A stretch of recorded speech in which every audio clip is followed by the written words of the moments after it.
कांगड़ा जिला मुख्यालय में कांग्रेस नेताओं, विधायकों और कार्यकर्ताओं ने सोमवार को भारतीय जनता पार्टी, भाजपा और केंद्रीय गृह मंत्री अमित शाह के खिलाफ जोरदार प्रदर्शन किया। बाबा साहेब भीमराव अंबेडकर के सम्मान को लेकर हुए इस विरोध प्रदर्शन में कांगड़ा यूथ कांग्रेस के कार्यकर्ताओं ने अमित शाह का पुतला फूंका।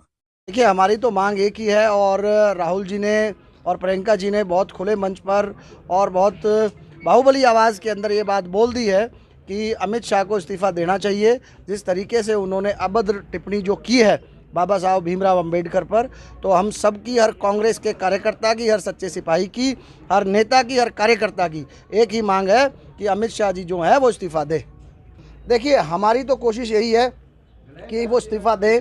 माफ़ी मांगने की तो अब कोई कहीं नौबत हम रही नहीं है। जिस महान व्यक्तित्व के लिए उन्होंने अभद्र टिप्पणी की है तो माफ़ी तो बनती नहीं है। उन्हें इस लोकतांत्रिक तरीके के अंदर ही नहीं रहना चाहिए और कांग्रेस की यही मांग है। हमारी कोशिश यही रहेगी, सड़कों पर हम इसी तरीके से उतरेंगे और जब तक वो इस्तीफ़ा नहीं देते कांग्रेस इसी तरीके से ये आंदोलन करती रहेगी। देखिए, आम लोगों को तो अब ये समझना पड़ेगा और लोग समझ भी रहे हैं कि जिस तरीके से तानाशाही राज केंद्र की सरकार कर रही है, तो अब आने वाला समय जो है वो एक लोकतंत्र पार्टी का है, जिसके अंदर लोगों की आवाज़ उठाई जाए, दबे कुचले दलित लोगों की आवाज़ उठाई जाए, महिलाओं की आवाज़ उठाई जाए, जो भी शोषित वर्ग है उसकी आवाज़ उठाई जाए। तो लोग अब कांग्रेस की तरफ बढ़ रहे हैं और आने वाला समय कांग्रेस का है और कांग्रेस के नेताओं का है। हम तो लगातार यही सड़कों पर बैठे रहेंगे। इस देश की आज़ादी के लिए जब कांग्रेस पार्टी ने जो हिम्मत दिखाई थी और कांग्रेस तब भी सड़कों पर रही थी, तो इस बार भी कांग्रेस सड़कों पर ही रहेगी जब तक अमित शाह जी इस्तीफ़ा नहीं देते। देखिए, पहले तो वो इतनी पट्टी थी,